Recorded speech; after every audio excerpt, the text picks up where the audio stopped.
Кто из вас просыпался от маленького тигра? Знакомьтесь, Маркиз, царь нашего дома.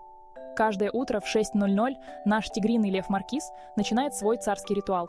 Он набрасывается на миску с едой, лапки громко стучат и могучим мяу требует завтрак. Но погодите, это еще не все.